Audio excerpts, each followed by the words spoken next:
The Dharma Discourses of Cardinal Master Chongsan. Part 2, Dharma Discourses.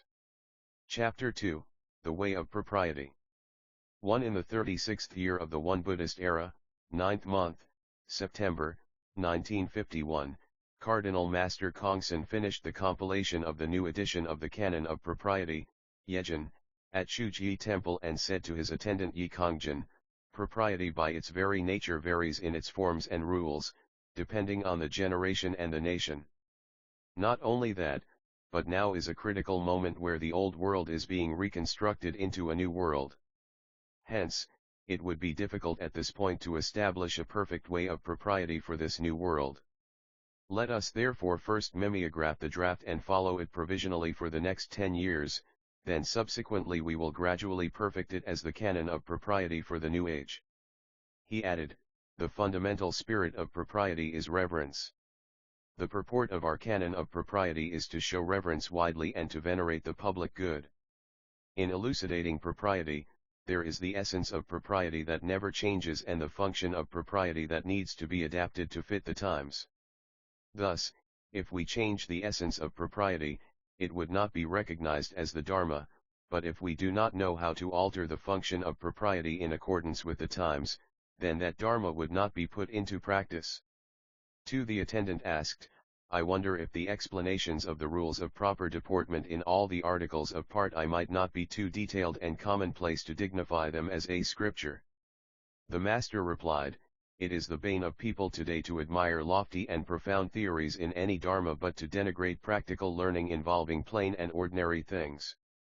We must deeply awaken to this fact and make keeping the ordinary rules of propriety in daily life the foundation of observing the canon of propriety. As for those overly scrupulous exegetically explanations, let us reduce them as much as possible during the final editing of the canon." 3. The attendant asked again, "All rites are performed by always having the Il-One song as the object of worship, but how shall we carry out rites at places where the Il-One song is not enshrined?" The master replied, "If the mind of the person who is performing the rites has the Il-One song as its object, then both form and formlessness are the truth of Il-One song, and the zenith, the nadir, and the rest of the 8 directions all become the complete body of the Dharmakaya Buddha. Hence, there is no place where the Dharmakaya Buddha does not respond in accordance with that mind."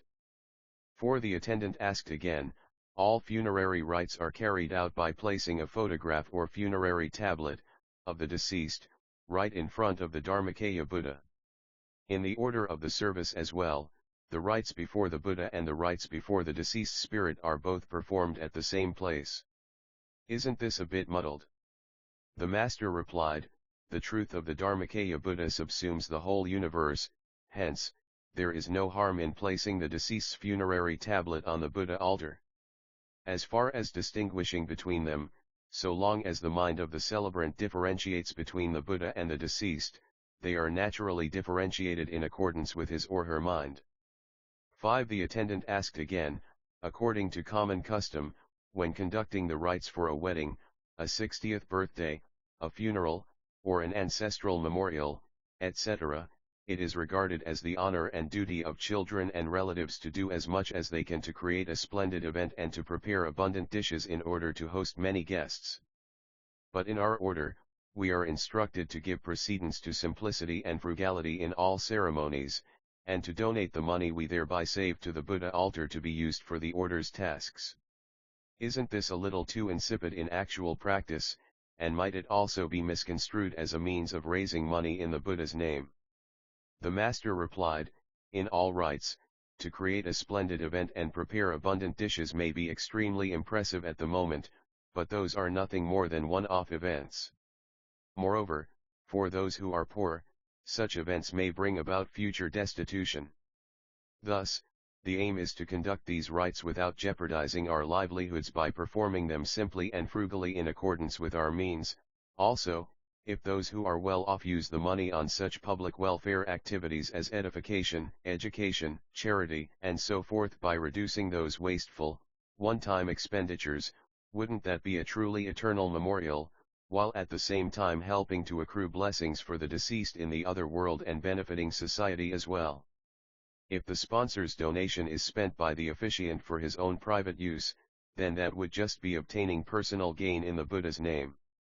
On the other hand, if the donation is used for the public welfare, then that would be benefiting oneself and benefiting others and would create unlimited merit. However, you must understand that even frugality is a matter of the proper degree. Necessary expenses should be spent, only wasteful or extravagant items should be reduced. Furthermore, if those who are frugal economize only out of miserliness and have no thought of making offerings or donations for the public welfare, then that contradicts the principle of propriety. Additionally, if the officiant of a rite, in using the donations on public tasks, spends even a little on private matters, then that would be accumulating transgressive karma. Also, if those receiving education or benefits through others' donations do not possess faith and public spiritedness or make no contribution to the public welfare, then they would be accumulating a gigantic debt. These principles must be clearly understood. 6. The attendant asked again, according to common custom, cerements for the deceased are typically made of expensive cloth. Alternatively, there is even a practice of making cerements to burn as an offering to the spirit of the deceased.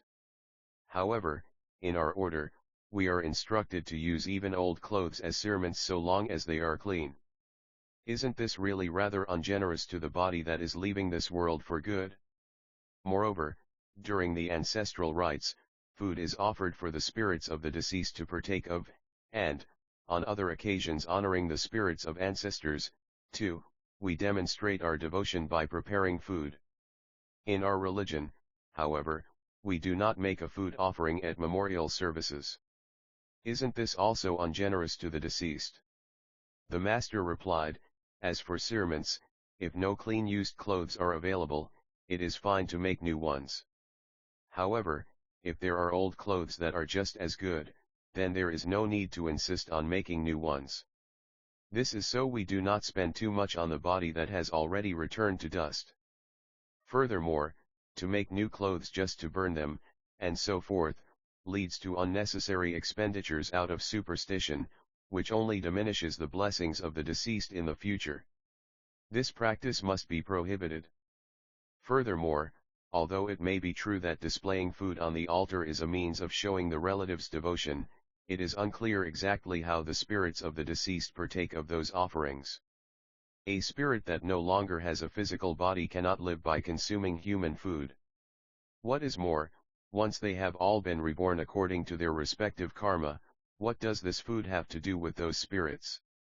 If the spirits of the deceased are presumed to have the capacity to consume food, they would only be doing so because of their karmic consciousnesses acquired while they were alive.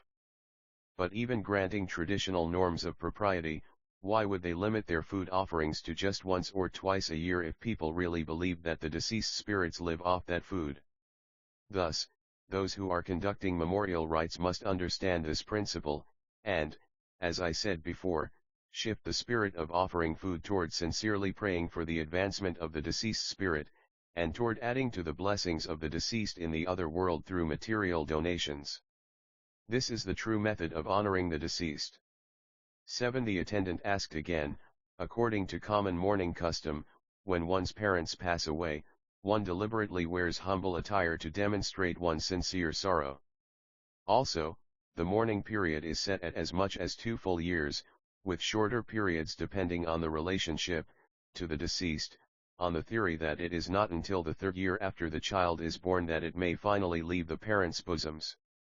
In our order, however, mourners just wear simple clothes and pin on a small tag to indicate they are in mourning, and the mourning periods, too, last only 49 days at the maximum, with shorter periods determined according to the relationships to the deceased. Isn't this rather too slight as far as human sentiment is concerned? The master replied, the genuineness of mourning and cherishing the deceased's memory comes from the mind. It does not depend entirely on whether one wears humble clothes, nor on whether the mourning period is long or short, but only on whether the mourner's spirit of gratitude is full, or not. When people's consciousness was undeveloped, their minds could be swayed by formalities, so the chief mourner wore special mourning clothes and stayed in mourning for 2 full years to encourage sincere grieving and devotion.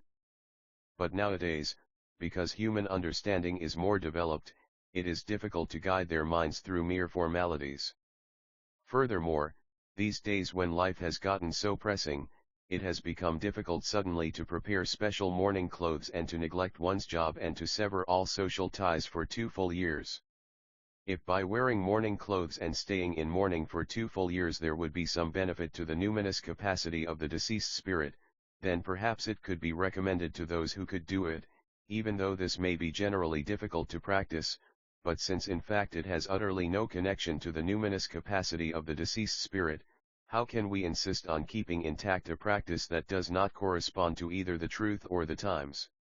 If we only disseminate the spirit of gratitude by whichever means we choose, then I believe that human morality and affection will be naturally transmitted.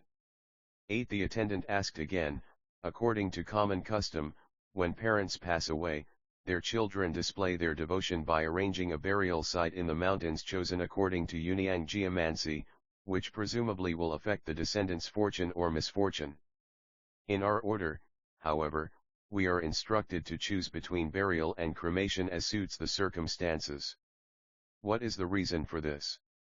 The master replied, when parents pass away, it is right for the children to choose a burial site in the mountains where the soil is good. However, it is not right for the children to put too much effort into the task, connecting the descendants' fortune to the site, or, should some misfortune occur, to transfer the skeletons to a new location. As a rule, a plant while it is alive receives vital energy from the soil, but once it has dried up and died it can no longer do so. It is even less the case for a skeleton from which life force has already left and has turned into dust. How can it receive energy from the soil and determine the descendants' fortune or misfortune? We must understand that this, too, is a formality and expedient to encourage the spirit of gratitude. Although cremation could seem a bit callous at first glance, what possible difference could burial or cremation make to a skeleton that has already lost consciousness and turned into dust? According to the Buddhist interpretation, people's physical bodies are an assemblage of karma. Hence, for the spirit, cremation may even have a more beneficial dimension. 9. The attendant asked again, during all rites, whether the Dharmakaya Buddha or the spirit of the deceased is taken as the object of worship. It presumably is only the formless mind that is addressing the formless world. If we consider this as just a matter of faith, then no objection need be raised. However, if we try to interpret this issue realistically, isn't it a bit difficult to comprehend that there could be a mutual response between two formless objects? The Master answered, the original source of all things in the universe is the essence of the Dharmakaya Buddha. From out of this essence, a single energy circulates, causing innumerable changes and transformations. This is the functioning of the Dharmakaya Buddha. In this essence and function, that which has no form, no sound, no smell, and thus is ineffable, nevertheless majestically presides over essence and function, being always void and numinous, and this is the Dharmakaya Buddha's numinous awareness. The essence and function, as well as this numinous awareness, are all the one Dharmakaya Buddha, and our physical bodies, vital energies, and minds are also constituents of the Dharmakaya Buddha, which are mutually interconnected and non-dual. Because these are all non-dual, birth, old age, sickness, and death, as well as the retribution and response of cause and effect, all follow the way of the Dharmakaya Buddha and do not transgress it by even a hair's breadth. Because it is non-dual, when you also make a vow while keeping the Dharmakaya Buddha as the object of your thoughts, if your one-pointedness is perfected, you can naturally attain the awesome power of the universe. Because they are non-dual, when you are also conducting a ritual where the spirit of the deceased is kept as the object of mind and your one-pointedness is perfected, you and the deceased spirit will feel mutually connected and responsive, and that awesome power will reach the spirit no matter where it resides. This is the truth of Il-1 that interfuses everything. When you use wireless telecommunication, the reason you are able to hear sounds coming from millions of li away is because the energy connects across that distance. For the same reason, insentient plants naturally know how to draw nutrients from the soil. If this principle of non-duality is completely mastered, or if one awakens to the principle that all existing things derive from formlessness, then it will not be too difficult to comprehend how this formless world is taken as the object of this formless mind. 10. The attendant asked again, how does the merit from Dharma rituals accrue to the spirit of the deceased? The master replied, we conduct Dharma rituals for the following reasons. First, the deceased will develop affinities with the community of practitioners of the way. Second, if the sponsor, officiant, or participants pray single-mindedly, then, according to the principle of the non-duality between the Dharmakaya Buddha and us, the karmic obstacles of the deceased spirit can naturally melt away. Third, if a spiritual mentor who has the power of the way recites scriptures and Buddhist sutras or expounds the Dharma, the path to wisdom may possibly open for the deceased without the latter's knowing it. Fourth, if we make donations that contribute to public service tasks, it will help the deceased enjoy blessings in the other world.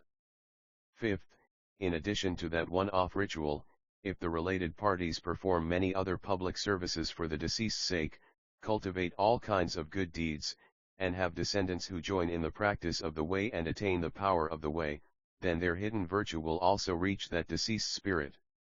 These are all made manifest according to the principle of non-action and spontaneity, hence they cannot be judged only by what occurs at the ritual site. 11. The attendant asked again, in our order, we are accustomed to praying while having the Dharmakaya Buddha enshrined as the object of faith. However, we don't pray to either Sakyamuni Buddha or the founding master. What is the relationship between the Dharmakaya Buddha and the Buddhas who took human form, and how are the ways of faith distinguished? The master replied, in order to unify all the objects of faith, the founding master established the teaching of faith in the Dharmakaya Buddha. The Dharmakaya Buddha is the foundation of all things in the universe, as well as the original nature of all the Buddhas and all the sages. The Buddhas and sages are also those masters who are not separate from their self-natures. Hence, praying to the Dharmakaya Buddha in fact develops into prayer to all the Buddhas and the sages. Furthermore, as for the way of practicing faith, without the Buddha who took human form, we would not be able to understand the truth of the Dharmakaya Buddha, and without the truth of the Dharmakaya Buddha, the Buddha who took human form would not be able to elucidate it. Thus, although the ways of faith are non-dual, if I were to distinguish them, then I would say that faith in the Dharmakaya Buddha is a faith based on truth, and faith in the Buddha who took human form is belief and reverence based on doctrine. 12. The attendant asked again, since, in traditional Buddhism, Sakyamuni Buddha is the original teacher, all the adherents' faith and reverence is focused on him. However, in our order, our veneration of the founding master is deeper than that for Sakyamuni Buddha.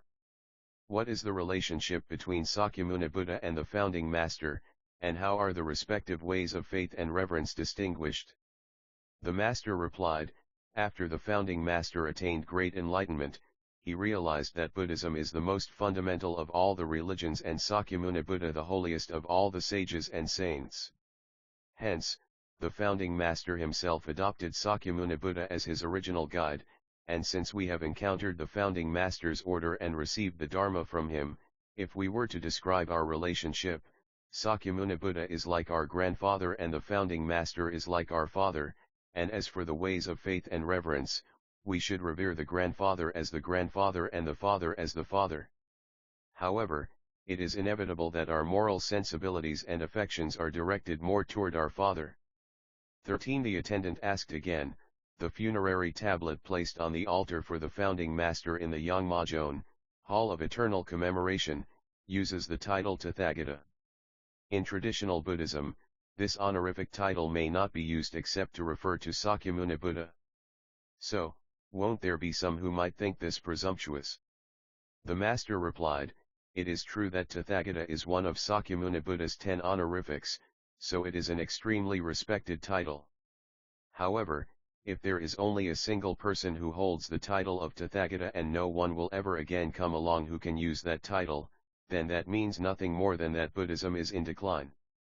Furthermore, If even deserving sages appear and yet are unduly prohibited from holding this title, then that would be nothing less than spiritual tyranny.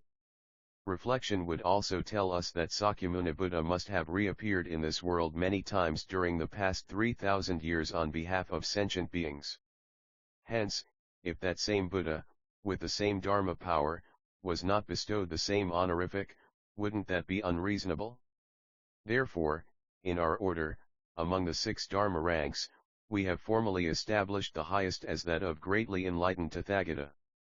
Thereby, not just in the case of our founding master, but whenever advanced sages give the seal of approval or many people recommend someone by acclamation, we will not restrict ourselves from bestowing the title of Tathagata on those with due qualifications. However, this is not indiscriminately abusing this weighty title or upsetting the traditional Dharma lineage. When we promote someone in their Dharma rank, there must be guidelines for advancement. Also, regarding the Dharma lineages, there are clear records of each generation, so that ancestors are ancestors and descendants, descendants. Thus, if someone judges such practice to be presumptuous, there's no need to defend it. But if looked at rationally, I think it is not presumption, but a great opening up of the gate of the Buddha Dharma. 14. The attendant asked again, regarding the ancestral tablets in the Hall of Eternal Commemoration, Yangmajon, with the exception of the founding master, we enshrine all our ancestors on a shared tablet. How can all those many ancestral spirits reside in common on one small tablet? The master replied, enshrining a tablet does not mean that your ancestors' spirits reside on that tablet, rather it means that, in whichever realm they are now residing, they watch over us. Their watching over us would not be limited to either 1,000 li or 10,000 li, so why couldn't 1,000 or 10,000 spirits respond at a single spot? Therefore, enshrining them all on a single, shared tablet does not create any disturbance at all in the spiritual realm. 15. The attendant asked again, in all rites, how efficacious is the method of relying on exemplary texts in the canon of propriety?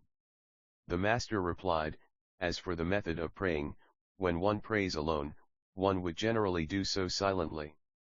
In the case of public rites, in order to unify the content of the congregation's silent prayer, we perform explanatory spoken prayer. In our rites, this method of relying on ceremonial prayers to perform mental affirmation is led by the ritual presider or a representative of the congregation, who recite the exemplary texts as an explanatory formal prayer, while everyone in the congregation concentrates on the prayer, and ends the prayer by repeating to themselves, with one mind we pray. Each exemplary text is designed to serve as a model of the standard, hence, when there is an occasion to pray for some special end, then the texts may be modified according to the case. 16. The master said, in any undertaking, an event executed without the proper preparations will be rushed and disorganized. Hence, the practice of propriety begins with study and preparation. If one becomes inattentive and acts recklessly when one is alone, then even in the presence of others one's bad habits will be displayed. An ancient sage said, the superior man is watchful over himself when he is alone, because there is no difference between what is concealed and what is revealed. For this reason, those who are practicing propriety must above all be careful. 17. The master said, severing the ties between closest blood relations through wicked speech is in fact a great transgression that damages fundamental human order. Furthermore, whether intentionally or unintentionally, if someone thoughtlessly relays unpleasant words from one person to another, causing resentment and enmity, his transgression will be enormous indeed.